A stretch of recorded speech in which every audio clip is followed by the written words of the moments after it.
Oke, kita lanjut ya. Ini bohlam H4 untuk Toyota Avanza 2013 ya. Sebelum Avanza yang terakhir, kalau yang terakhir banget kan sudah LED, yang sebelum terakhir kan dia memanjang, jadi ini Avanza 2013 ya. Bohlam GL3, apa sih itu bohlam GL3?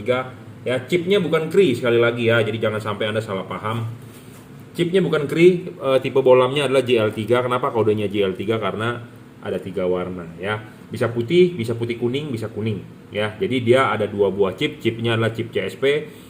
Bisa putih, bisa kuning, bisa putih kuning ya. Karena dia ada 2 buah chip, bisa nyala sendiri chip warna putihnya, bisa nyala sendiri chip warna kuningnya. Bisa dua-duanya nyala ya. Kapan dipakai kapan warna putih dipakainya? Pada saat jalanan kering.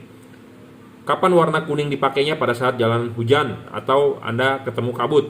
Kapan dipakai pada saat putih kuningnya? Pada saat Anda membutuhkan penerangan lebih ekstra, lebih terang gitu ya.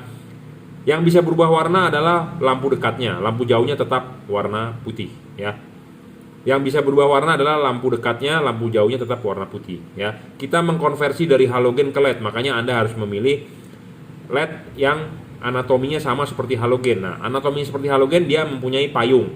Nah, payung ini fungsinya adalah untuk cut off, untuk membatasi cahaya yang keluar. Nah, untuk membatasi cahaya yang keluarnya Anda harus memilih seperti halogen. Ya, payungnya harus seperti halogen supaya hasil outputnya akan seperti halogen cut off-nya. Memang kita tidak bisa memaksimalkan ya, memang kita tidak bisa maksimal 100%, tapi setidaknya setelah dikalibrasi bisa 90% lah ya. Seperti Anda, apa sih Pak fungsi kalibrasi? Kalibrasi itu adalah di setting. Jadi kita cocokkan, kita sesuaikan ke reflektor mobilnya ya. Sama seperti Anda disuruh dokter minum vitamin C, disuruh dokter minum Becomjet, disuruh minum Becom C. Anda nggak minum, sebenarnya Anda tetap hidup nggak? Tetap hidup kan? Cuman kalau Anda minum, daya tahan tubuh Anda lebih kuat. Nah, sama seperti itu. Ini kalau Anda nggak kalibrasi juga dipasang bakal nyala. Tetapi kalau dikalibrasi hasilnya akan lebih bagus. Intinya seperti itu ya. Tapi memang kadang-kadang ada orang yang mau perfect 100% seperti halogen, ya nggak bisa. Intinya kita 90% lah bagus outputnya ya. 3 warna, 1 syarat bohlam bagus, watt dan luxnya harus gede. Wattnya ini levelnya 30 watt ya. 30 watt low beam, 30 watt high beam. Jadi satu bohlam ini berapa watt? 30 watt, bukan 60 watt.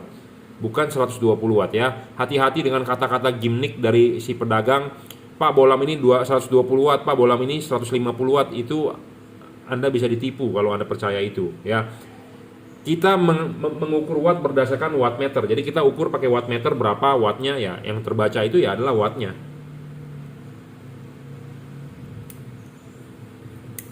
Ya. 31,2 wattnya ya. Terang sekali, Bro. Ini bohlam 3 warna paling terang saat ini. Ya, saya ngomong apa adanya, to the point, paling terang saat ini 30 watt 3 warna ya, bisa 4300 Kelvin, bisa 3000 Kelvin, bisa 6000 Kelvin. Jadi bisa putih kuning, bisa kuning. Ya, kalau high beamnya tetap 6000 Kelvin warna putih. Syarat kedua bohlam bagus adalah harus stabil. Udah wattnya gede, udah luxnya gede, maksimum 3500 lux. Wattnya sudah gede, luxnya udah gede, nggak boleh ngedrop. Banyak bohlam di luaran ngedrop ya, wattnya turun. Kenapa? Karena kepanasan. Kenapa? Karena drivernya nggak bagus. Intinya seperti itu. Ketiga adalah adjustable ya. Bohlam ini harus bisa di-adjust, arahkan ke jam 11, jam 12. Tidak harus jam 11, tidak harus jam 12, kadang 11.30, kadang 11.45 ya. Syarat keempat bohlam bagus harus bisa diservis, tapi ini bohlam tidak bisa diservis ya. Kalau rusak, chipnya tidak ada spare partnya. Bohlam-bohlam tipe ini semua kalau chipnya rusak tidak ada spare part. Rusak pasti buang.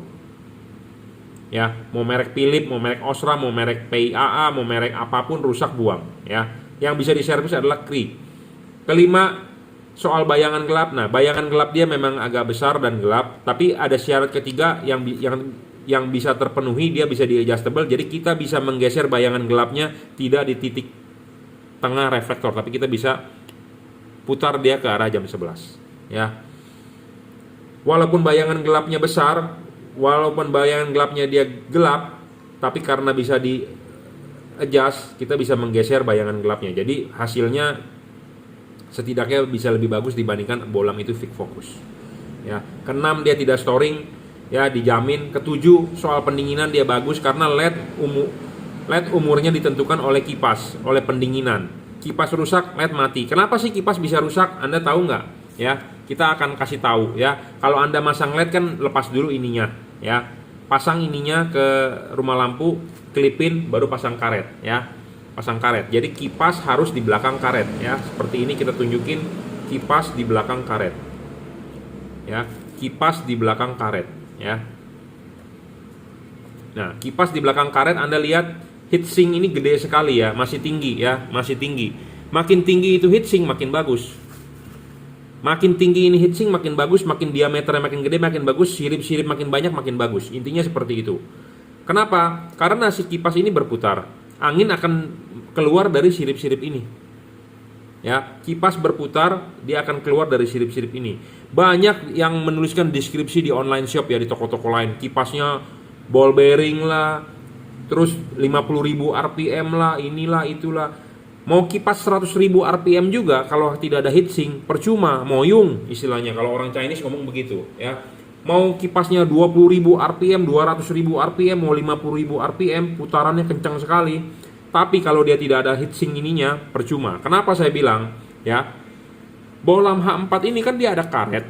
Misalnya kalau ini dia tidak ada heatsinknya kurang tinggi, dia pendek, dia akan mendem di karet.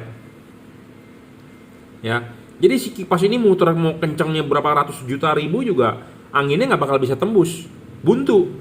Nah, angin yang buntu begitu nggak bisa ke sono, jadi dia akan balik ke belakang. Jadi si kipas itu bekerja berat 2 kali lebih lipat. Dia muter terus, dia dorong angin ke sono buntu, dia dorong balik dong. Nah, jadi si kipasnya mau muter kencang, ada tekanan balik, jadi si kipasnya kerjanya berat, arusnya gede. Nah, makanya kipasnya cepat rusak. Kipasnya rusak, LED-nya meredup. Kipasnya rusak, wattnya ngedrop. Lama-lama mati. Seperti itu kasus utama dari LED. Makanya carilah yang heatsinknya bagus, pendinginan ya. Si kipas berputar, angin meniup ke situ, dia bisa keluar dari pinggir-pinggir sini ya. Baru namanya ada pendinginan, baru ada sirkulasi udara. Nah, kalau yang kayak begitu, LED-nya bisa awet. Gitu ya, Bro. Paham? Saya ngomong apa adanya to the point. Anda boleh masukin ke otak Anda nggak, kalau nggak percaya ya nggak usah dimasukin. Intinya ini saya cuman ngoceh-ngoceh aja ya. Jadi kalau Anda mau awet, carilah LED yang ada heatsinknya. Heatsink makin gede, heatsink makin tinggi makin bagus ya. Intinya seperti itu. Oke, bohlam ini bisa berubah warna. Apa sih maksudnya? Ada orang yang belum paham ya. Apa sih berubah warna? Jadi bohlam ini bisa 3 warna. Kodenya adalah GL3 ya. Nah, yang bisa berubah warna itu pada saat low beam ya. Kemarin malam ada orang konyol juga kalau saya bilang. Saya udah bilang matikan, nyalakan 1 detik, malah dia lama-lama. Jadinya nggak bisa berubah warna gitu ya. Jadi kalau pas pada saat posisi warna putih sudah nyala, Anda matikan 1 detik, Anda nyalakan lagi. Anda matikan 1 detik, nyalakan lagi. Jangan ditunggu 5 detik, nyalakan lagi, ya nggak normal. Ya, nggak normal. Jadi intinya matikan switch lampunya, nyalakan kembali 1 detik, Bro. Jadi ini kondisi nyala nih. Ini kondisi nyala warna putih. Matikan, hitung dalam hati 1, nyalakan lagi gitu ya. Jadi mau mengganti mode itu dengan mematikan, menyalakan switch lampunya 1 detik sampai 2 detik. Jangan terlalu cepat, jangan terlalu lama. Jadi harus pakai feeling lah, harus pakai perasaan ya. Jangan seperti robot. Kalau robot diperintahin mungkin dia ada delay ya, ngehang, nge-lag lah istilahnya ya. Jadi 1 detik dia akan berubah warnanya. 1 detik ya, dia mempunyai siklus putih, kuning ya. Pada saat mode kuning di high beam ya tetap warna putih. Pada saat mode putih kuning di high beam tetap warna putih ya. Jadi intinya adalah high beam warna putih, yang bisa berubah warna adalah lampu dekat low beam ya. Seperti itu. Pemasangan tinggal PNP, tinggal colok ya.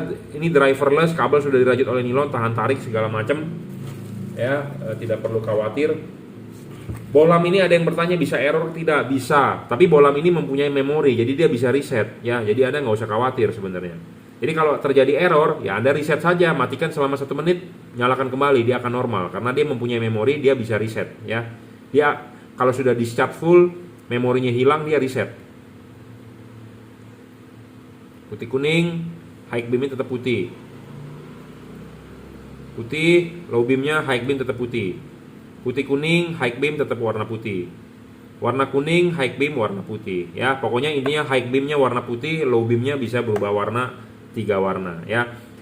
Bohlam ini paling terang untuk kelas 3 warna. Saya ngomong apa adanya to the point, saya belum menemukan yang lebih terang daripada ini ya. Memenuhi 7 syarat. Ada 7 syarat bohlam bagus yang saya deskripsikan. Dia hampir memenuhi semua, tapi soal bayangan gelap dia tidak bisa terpenuhi. Tapi syarat bayangan gelap tidak terpenuhi, tapi dia bisa adjustable, jadi bayangan gelap itu bisa digeser ya. Paling terang lah saat ini pokoknya tiga warna ya. Hujan, kabut sangat tembus. Oke, terima kasih.